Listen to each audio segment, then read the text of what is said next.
خوتي السلام عليكم. كنكونوا عايشين حياتنا عاديه زوينه راضيين بها، ولكن بمجرد ما كنشوفوا الاخرين اش عندهم صافي كتقلب حياتنا.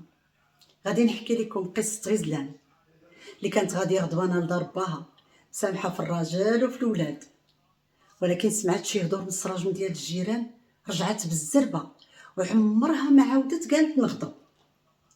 غزلان ورضا مزوجين عن حب. غزلان ما خداماش ورضا خدام على قد الحال، بجوجهم ظريفين، رزقهم ربي 3 د الوليدات. المصاريف زادت غلات والزمان قصاح. غزلان ولات كتشوف جيرانها لاباس عليهم وهي لا، ولات كتشكي لرضا، رضا كيقول لها ما عندي منين نجيبهم. كبر المشكل بيناتهم.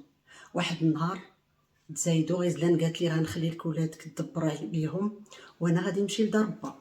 وفعلا هزات جلابيتها وخرجت، غاديه في جنب الحيط، ما بغاتش الجيران يشوفوها. الدار الاولى من جيرانها غادي تسمع من السرجم واحد المراه كتقول: يا ربي كون رزقتيني غير وليد ولا بنيته يعمر عليا. كملات طريقها غزلان. الدار الثانيه غادي تسمع من السرجم واحد المراه كتقول: يا ربي كون كانت بقات ليا غير موينتي نشكي عليها همي. كملات غزلان طريقها. الدار الثالثه غادي تسمع واحد المراه كتقول: يا ربي كون كان عندي رجل ظريف وحنين واخا يكون فقير. كملات غزلان طريقها. الدار الرابعه غادي تسمع واحد المراه كتقول: يا ربي وكان عطيتيني غير نور عينيا نشوف جمال الدنيا. تسمرات غزلان في بلاصتها، ما زادتش خطوه وبقات كتفكر: ايوا هادشي اللي طلبوه جيراني كله عندي. وهي تدخل ليها الراسها مزيان، رجعت بالزربه لدارها. قال ليها رضا: ايوا نعلتي الشيطان.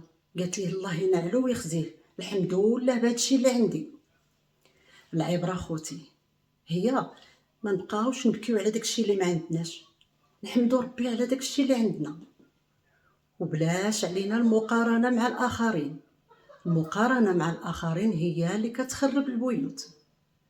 وهذه هي حكايتنا اليوم، والسلام عليكم حتى لحكايه واحده اخرى ان شاء الله.